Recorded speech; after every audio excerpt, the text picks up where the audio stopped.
Olá, tudo bem? Nós vamos falar agora sobre o livro de Isaías, que é um livro maravilhoso. Eu acho que na nossa vida cristã, quando a gente vai aprofundando o nosso relacionamento com Deus, nós temos uma leitura da Bíblia de acordo com a nossa vida espiritual. E eu vou falar um pouco sobre como eu sinto em relação a Isaías, no atual momento em que eu me encontro. Cada pessoa tem a sua forma de sentir a Deus de acordo com a sua jornada com Deus. Eu li Isaías várias vezes, mas nesta última vez que eu li para preparar esse estudo, e já de encontro com aquilo que eu tenho experimentado neste ano de pandemia, eu tive momentos de tanta reflexão, uma profundidade diferente, uma maturidade, que graças a Deus é diferente do que eu tinha antigamente. Então eu quero começar este livro fazendo uma pequena pergunta. Eu sei que todo mundo conhece esse trecho e por isso que é um pouco nesse contexto que eu quero falar sobre o livro de Isaías. Nesse tempo de pandemia, de momentos de tantas tristezas, de tantas mortes e reflexões, a pergunta que muitas vezes eu me faço a mim mesma, quando Deus me pergunta, é: a quem enviarei? E quem há de ir por nós? Esse convite de Deus na minha vida pessoal. E é por isso que nós vamos ter uma pequena jornada sobre o livro de Isaías. Para que nós entendamos bem os profetas, e nós vamos começar essa jornada dos profetas maiores e menores, e eu quero que vocês saibam que isto não é em ordem de importância, se Isaías era melhor do que Sofonias, ou se um era mais importante que o outro, pelo fato de ter vivido em algum momento da vida de Israel e de Jerusalém, ou seja, de Judá. Mas eu quero que, quando nós formos entrar agora para entender o que é um profeta maior e um profeta menor, saibamos que são o quanto estas pessoas escreveram nos seus rolos, na sua escrita. E é necessário entender a história do que o povo estava passando para que compreendamos o que esses profetas, essas pessoas visionárias, escolhidas por Deus, em que momento da vida eles estavam passando. Desculpa por esses slides serem em inglês, eu não tive muito tempo para poder trabalhar nesses textos e tentar traduzir ou fazer uma nova tabela, porque exige bastante tempo.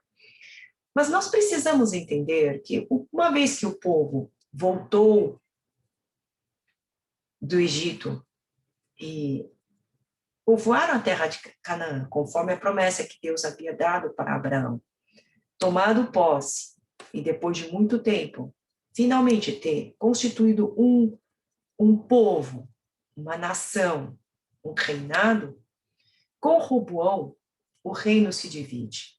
E nós temos, então, as tribos do norte e as tribos do sul. E as tribos do norte só tiveram, na verdade, reis ruins. Foram 200 anos, praticamente, tendo reis ruins. Tiveram 18 reis ruins.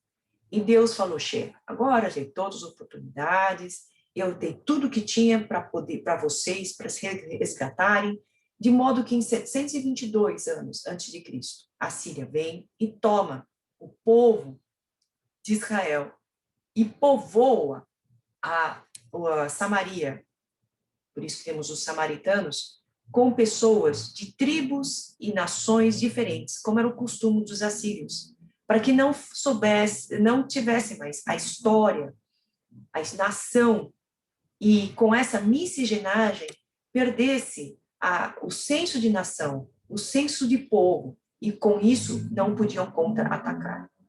E infelizmente é isso que o mundo faz hoje conosco, os cristãos.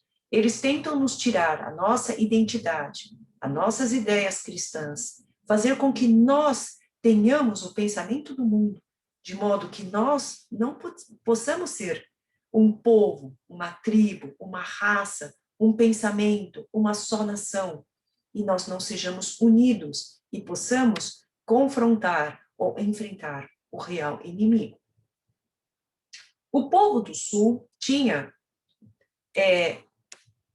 11 reis ruins e 8 reis bons. Dessa forma, Deus os permitiu permanecer mais tempo do que o povo do norte. Então, esse reinado durou 345 anos. Mas tiveram 3 invasões sucessivas. E o povo da Babilônia, que depois enfrentou e destituiu o povo de Assíria, tornou-se a maior nação, de modo que, em 605, Nabucodonosor pegou os grandes estudiosos, as pessoas mais capacitadas, e levou para a Babilônia. A segunda leva foi em 597. E com a revolta do Judá, o povo se rebela contra a Babilônia. Nabucodonosor vem e destrói, e deixa pedras, nenhuma pedra sobre pedra, queima totalmente, destrói o templo. E aí foi o fim de fato de Judá, e aí todo o povo, então, é levado cativo. Então, nós temos a invasão em 3 tempos, e depois nós temos o exílio, e 70 anos depois, conforme a promessa de Deus, escrito por Jeremias, 70 anos, eles voltam e eles reconstroem a nação, o templo e a identidade do povo judeu. Mas Deus, para falar que ele é um Deus de amor, um Deus que dá chance, um Deus que ama, ele manda pessoas para alertar do pecado do povo. É como se fosse um pai que sabe que seu filho está em maus caminhos. O seu filho anda com pessoas inapropriadas. E sabe que ele está consumindo drogas. E está indo cada vez mais com os maus amigos. E Deus, então, ele olha para aquela nação e vê os pecados que o seu filho faz. Então, ele manda pessoas para falar, por favor, olha para mim, eu quero te dar chance. E aí, esse pai amoroso chega para o seu filho que está drogado e chama pessoas, chama psicólogas, chama psiquiatras, chama seus irmãos. E esses são chamados os profetas, aqueles que sabem que o destino final desse menino é o tráfico e finalmente ser preso e ser levado para a prisão, ou ele se tornar uma mula porque não vai ter dinheiro. E o fim é trágico. E são 70 anos de cadeia. Então, aqui é a figura do profeta, é ser aquele que compadece, que chora, que sabe qual o final, ele vê. E esse é o papel de um profeta, daquele que vê e sofre junto. Nós, como cristãos, somos profetas de Deus. Quando vemos a injustiça social, quando vemos as coisas erradas, será que nós também abrimos a boca? Porque quando a gente fala, eu sou contra, será que nós estamos prontos para receber a enxurrada de críticas no nosso site, ou no nosso Twitter, ou no nosso Instagram, os dislikes e a política do cancelamento? Quando você chega e fala, eu sou criacionista, eu acredito num Deus criador, e o pessoal fala, você é burra, você é tão estudada, ainda acredita nessa coisinha, no pleno século XXI? Será que nós somos corajosos como esses profetas? E esta é a pergunta que eu faço. Por isso que muitas vezes quando eu pergunto, a quem enviarei? Para falar que existe um Deus. Ah, você crê em Deus? Creio. Mas você é tão cientista e você crê? A quem eu enviarei? Então, antes de nós chegarmos em Isaías, que está aqui, eu quero que nós venhamos acompanhando os reinos. Então, começa aqui em 830, nós temos Obadia e Joel, que são os primeiros profetas, e nós temos os reis, Jeú, e nós estamos vendo aqui Amazias, e finalmente nós temos o reinado de Uzia, ou Azaria, que é o tempo em que, depois de Salomão, em toda a sua glória, nós temos um período maravilhoso, de pura calmaria. E por quê? Porque nós temos dois extremos, o Egito e o outro extremo, que é Tigres e Eufrates, onde tem rio, a prosperidade, a cega, a pasto, há muito trigo, há muito boi, há muita riqueza e há intercâmbio. Mas, enquanto o Egito sobe e desce, e sobe e desce, lá entre Medos e entre os caldeus, eles só crescem e tornam-se uma grande nação chamada Assíria. E nesse período, entre essas duas nações, o reino do norte, sabendo que um dia sofreria o ataque dessas grandes nações, porque na guerra, quando você vai para a guerra, o meio do caminho entre Egito e o crescente fértil, que é do outro extremo do Oriente, eles são obrigados a passar por um estreito. E adivinha quem está nesse estreito? Exatamente, Israel e Jerusalém. Então, e Judá. Então, eles sabiam que eles tinham que estar entre uma nação ou outra, ou, melhor, eles deveriam confiar no seu libertador, que é Deus. Mas vocês vão perceber que os profetas sempre vão alertar sobre esse binômio. Sempre vai ser assim. Porque ou Israel e Judá tendem a procurar ajuda do Egito, ou dos assírios, ou dos babilônios. E aí a coisa vai. Então, os profetas, eles estão lá para falar, gente, vocês não podem ficar confiando no seu carro, no seu seguro. Vocês não podem confiar de que o seu negócio está bem, que vocês têm uma poupança boa, que vocês podem fazer aliança na sua faculdade com outro professor ou com esse grupo. A nossa confiança tem que vir de Deus. E é nisso que resume a história dos profetas. É um alerta de que a nossa confiança não vem de Egito, não vem de potências, não vem do seu chefe, não vem do seu amigo, que é amigo do deputado, que não é o deputado João ou o vereador Pedro. A nossa confiança tem que ser em Deus. E aí é que nesse intervalo, quando começa essa briga, essa ascensão da Síria e o reino do Egito, e nós temos então um período de bonança que muitos anos antes de que haja a invasão final de Judá, que vai ser 100 e poucos anos depois da morte de Isaías, nós temos um grande profeta chamado Isaías, que nós não sabemos quanto tempo ele atuou, mas foi um profeta que falou muitos anos. Ele falou cerca de 40, alguns acham que ele falou por 60 anos, mas não sabemos quanto tempo. Mas ele trabalhou no período de Uzia, no período de Jotão, de Acás. Sabemos que o grande rei depois foi Ezequias, e finalmente morto por seu filho Manassés, de uma maneira trágica. Quando Manassés morre, vem Josias, temos um período de bonança, mas Deus não deixa de falar, o fim está próximo, o fim está próximo, porque não adianta apenas ter um rei que quer seguir a Deus, se o seu povo, o povo de Judá, é um povo devasso, é um povo que crê em outros deuses. E por isso que nós temos tantos profetas, para que ninguém fale que Deus não alerta. Queridos irmãos, se a sua vida está em pecado, não culpe a Deus. Deus chama o Espírito Santo. Deus chama o pastor. Deus chama os diáconos. Deus chama as amigas.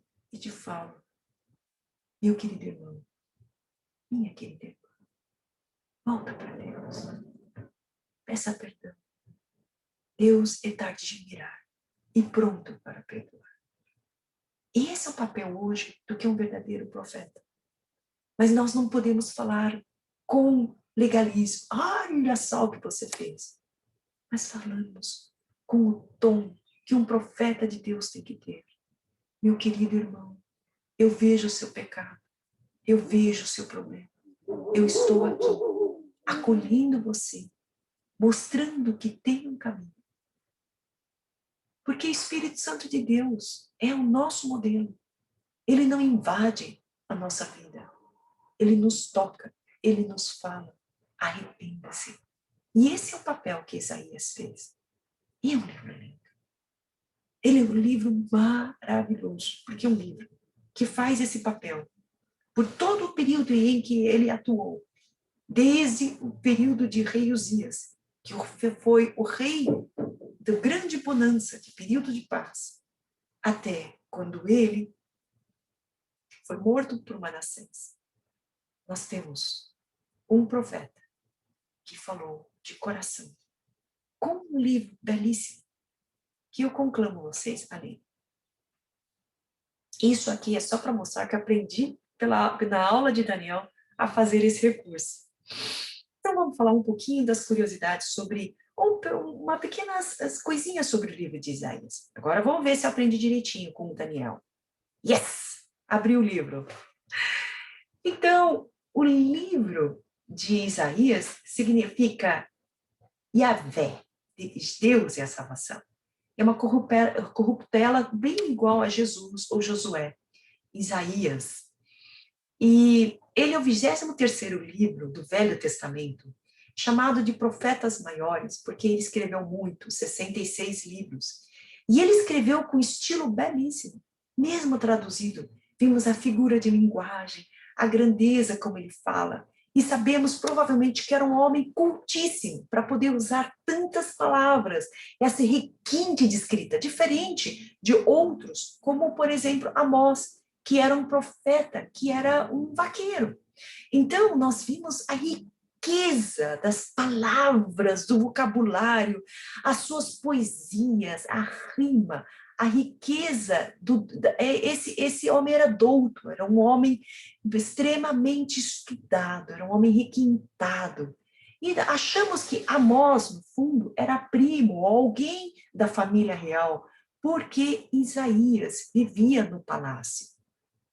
E como a Leroy disse, a pastora, eu não vou falar sobre isso, sobre a mini Bíblia, 29, que significa no Velho Testamento, 27, o Novo Testamento, e a similaridade, porque ele termina com Nova Jerusalém, parecendo como o Novo Testamento, em que sela o livro da Bíblia com o Novo Céus e Nova Terra.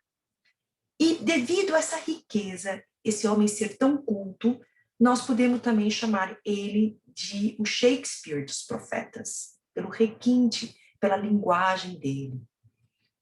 Então, se nós falarmos que ele se assimila-se ao Velho Testamento, temos como ele um profeta messiânico, e no Novo Testamento comparamos como Paulo do Novo Testamento. Desculpa, aqui seria Novo Testamento, porque o profeta Paulo do Velho Testamento está certo, desculpa, eu que estou errado. E a tradição talmúdica fala que ele foi cerrado ao meio por Manassés.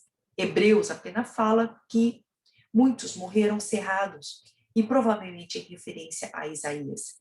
E como é que serra uma pessoa ao meio? Você coloca ele dentro de um tronco de árvore. E dentro desse tronco de árvore, e aí então, provavelmente os mágicos tiveram a ideia de serrar uma pessoa ao meio.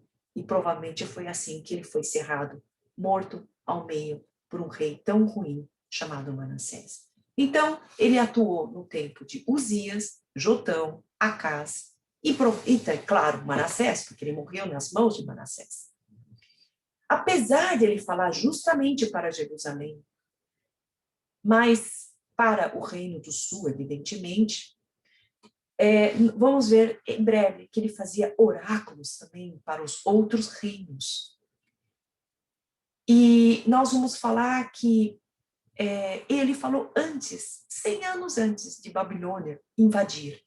E nos capítulos 45, ele fala que, apesar do povo ser totalmente levado para a Babilônia, ele chamaria Ciro. Ciro quem é? Ciro era um rei persa.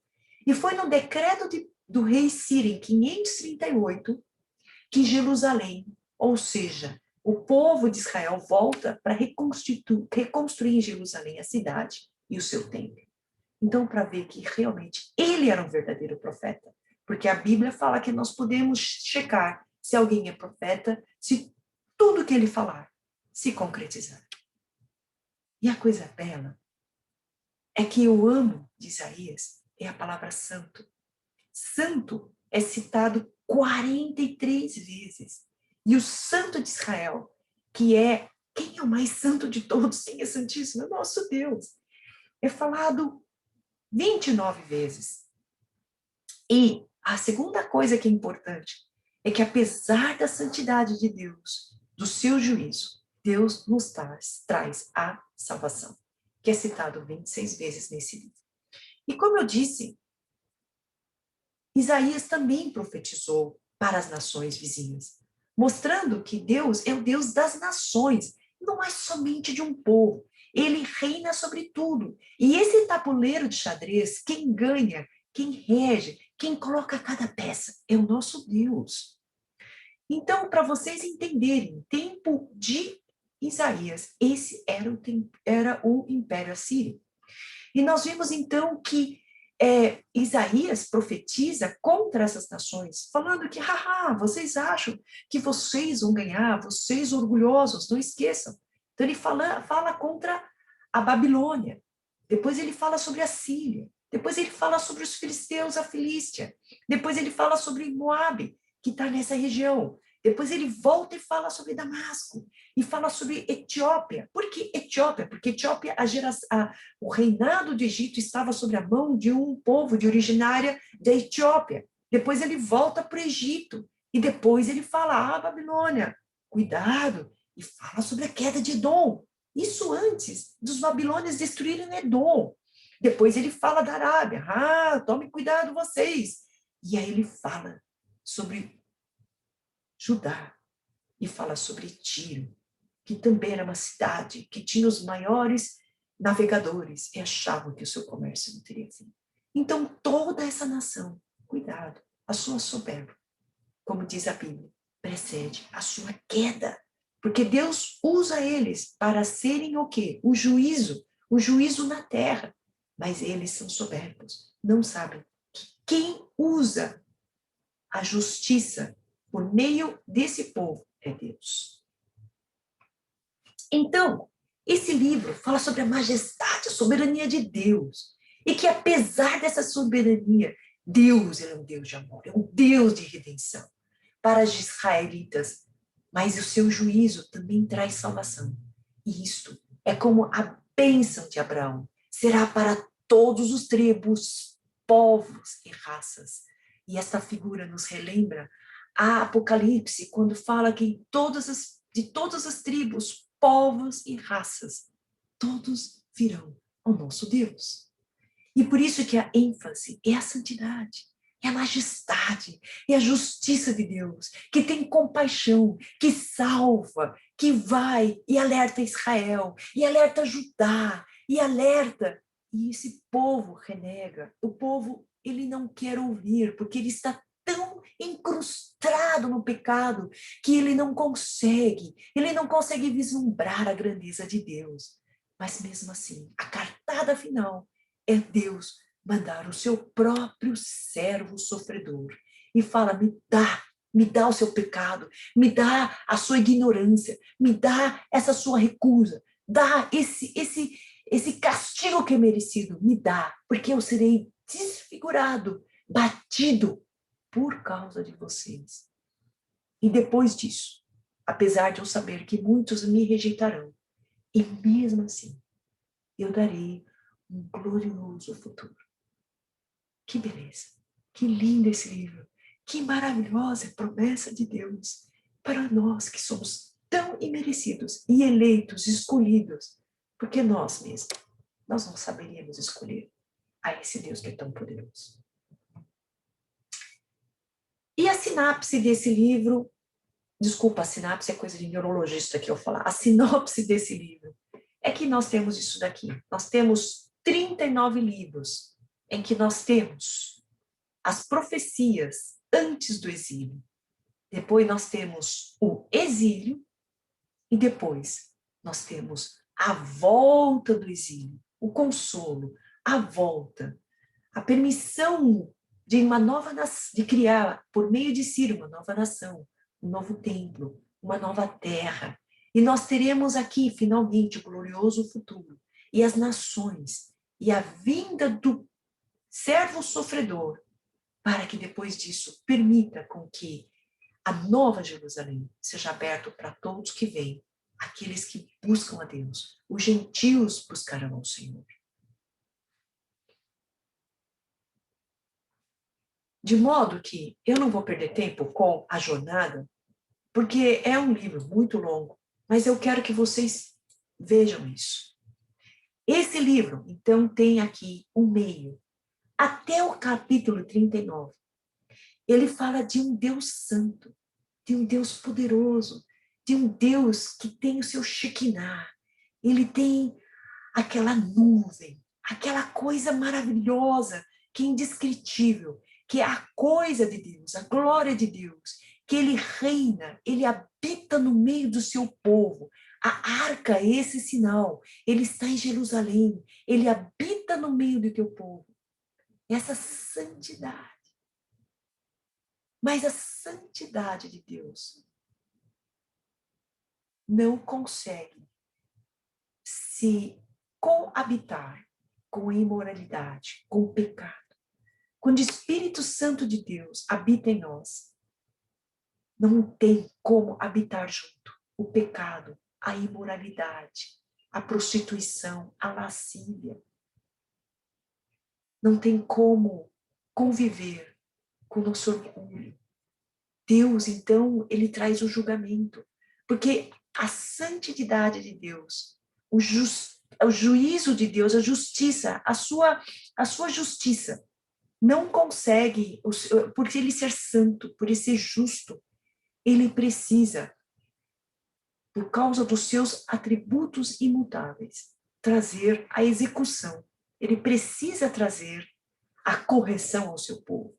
Mas Deus é um Deus tão tardio em irar que dentro da sua santidade, ele então, ele fala. Mas ele não fala só para ajudar, ele fala, vocês que estão ao lado, vejam o pecado. Eu te dou a chance. Arrependam-se, meu filho, arrependam. Porque o meu juízo tem que vir para provar que eu sou Deus santo.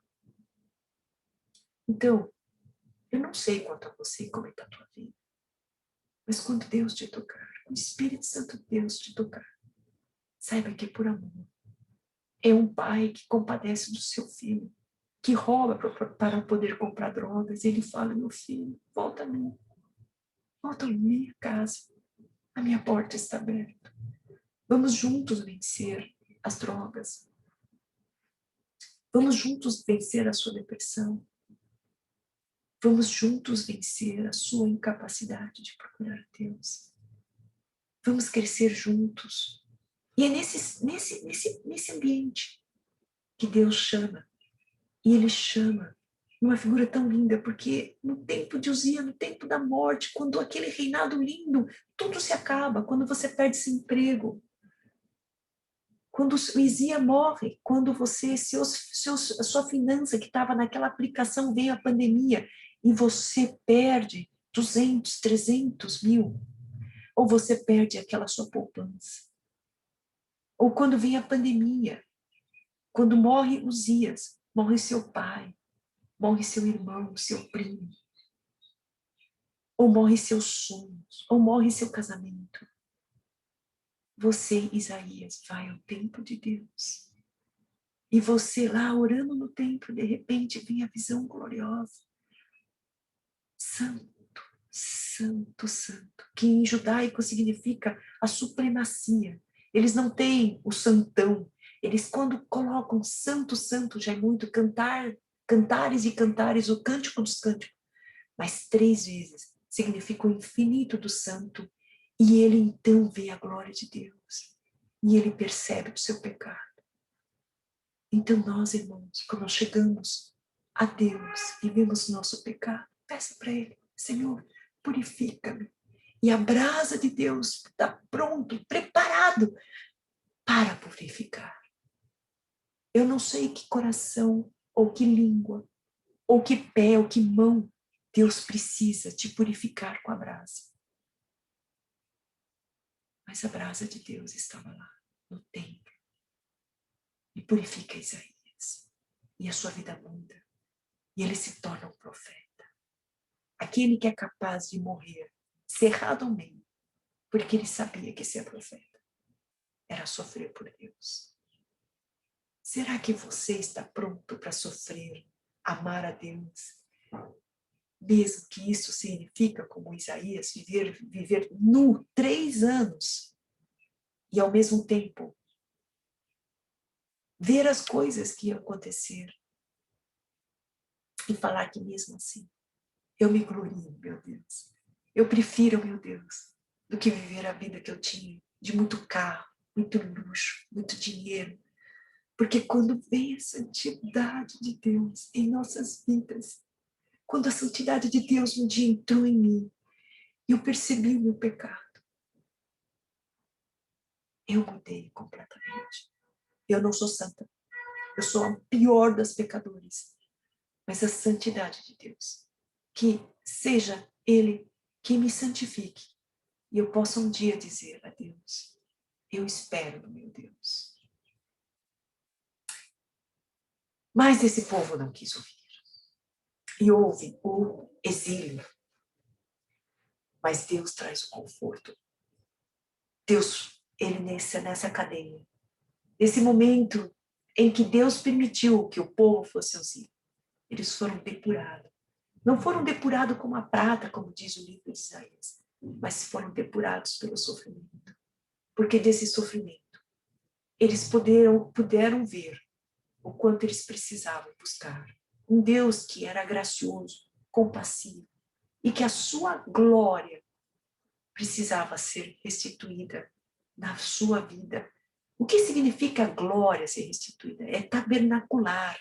Porque quando Deus, a sua glória, habitava, tabernaculava no meio do seu povo, e a gente quer buscar para que esse tabernáculo, o templo, a glória simbólica de Deus, que é Jesus Cristo, Espírito Santo de Deus, tabernacule, ele habite nas nossas vidas, para que ele seja o Senhor e reine para todo sempre em nossas vidas.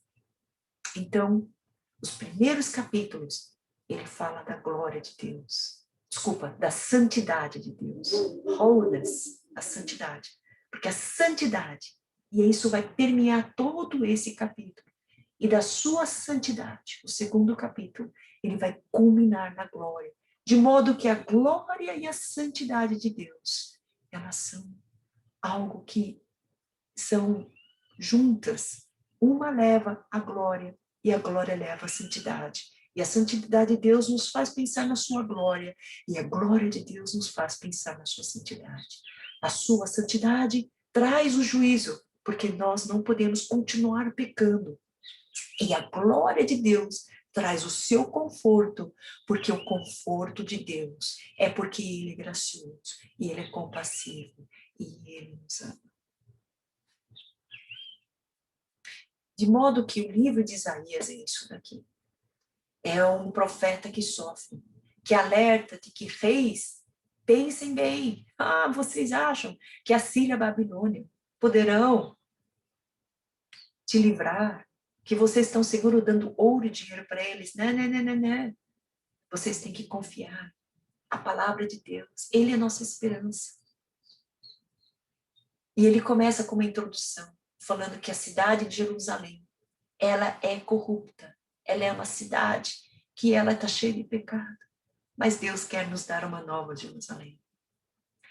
E quando Isaías é chamado, purificado, ele vai e profetiza que a Síria e a Babilônia vão atacar, mas Israel vai ser levado primeiro, mas Deus deixa um remanescente, que um dia esse remanescente irá crescer novamente, ele será restaurado.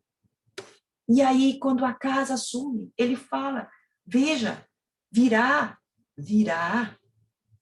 a Síria e levará Israel, mas Deus vai te livrar. E aí, esse povo não ouve a Deus. Então ele faz oráculos sobre todos os povos, a Babilônia, a Filístia, que são os filisteus, aos Moabes, ao Egito, a todos, aos Moabitas, e fala, vocês tomem cuidado, vocês, cidades arrogantes, serão destruídas. Mas sempre, olha como Deus é lindo, sempre que eu te dou uma punição, eu te dou esperança, eu te dou a chance, eu te dou o que virá, eu te dou um momento para você pensar. Mas eles não estavam nem aí. Eles fizeram aliança com o Egito. A Síria foi levada. Aí Ezequias, quando ele fica doente, Deus uma segunda chance. Ele mostra os tesouros que ele tinha para os babilônios, porque ele achava que com isso podia comprar favor da Babilônia, fazendo o mesmo erro que Israel fez com a Síria. Então Isaías fala, você está falando de uma coisa que vai acabar com a sua ruína. Todo esse tesouro não compra Babilônia. Longe disso, ele vai vir e vai te atacar. E aí eles foram levados para o exílio. E aí do versículo, então, 40, é a segunda parte. É o Novo Testamento. A primeira nos fala do que nós somos, nosso pecado. E a segunda nos traz a redenção, a promessa de Deus, a esperança. E aí ele fala, meu povo, vocês têm que ver, eu vou trazer vocês de volta. Vocês têm que me ouvir, porque lá no exílio eu vou trazer vocês de volta. Vocês voltarão. Vocês vão ficar lá. Mas mesmo assim, muitos ainda não querem ouvir a Deus. Então Deus fala, ok, então eu vou dar minha última cartada. O meu servo sofredor virá. Ele será rejeitado, ele será batido, ele será desfigurado, para que vocês vejam que com a minha morte, a morte do meu servo sofredor, que é a figura do nosso Messias, a promessa vindoura, muitos, todos ou muitos poderão vir a mim, apesar de que os ímpios, eles resistirão e não buscarão a Deus. E aí em 56 e 66, ele fala que esse servo sofredor ressuscitará, será vitorioso e terá uma nova Jerusalém. Aqueles que não querem ouvi-lo, aqueles que são ímpios, eles serão removidos, irão embora. Mas aqueles que se arrependem, aqueles que buscam a Deus, todas as nações que buscam a Deus poderão vir para uma nova Jerusalém. Isaías é um livro que não só fala da santidade, da glória de Deus. Ele fala de que a vida e da vinda do servo sofredor, que criará, como as promessas de Abraão, uma nova família, uma nova aliança para todos. A esperança de um novo céu, nova terra, a nova Jerusalém. Meu querido irmão, hoje sendo profeta, é falar de Jesus, quando o mundo rejeita o cristianismo. É falar da Bíblia, da criação, quando o povo fala que Darwin tem razão. Hoje, ser cristão, ser profeta de Deus, é falar da palavra de Deus que já está completamente revelada e inspirada na Bíblia. E falar para as pessoas, creiam na palavra de Deus. Então, no momento em que eu me encontro hoje, talvez no futuro, Isaías vai me chamar para outro versículo, é quando Cristo, Ele fala assim para mim: Susan, a quem me enviarei? E quem há de ir por nós? Eu vou responder assim a Deus: disse eu, envia-me, eis-me aqui, envia-me a mim. E essa é a minha oração para vocês. Que a paz de Deus seja com todos nós. Amém.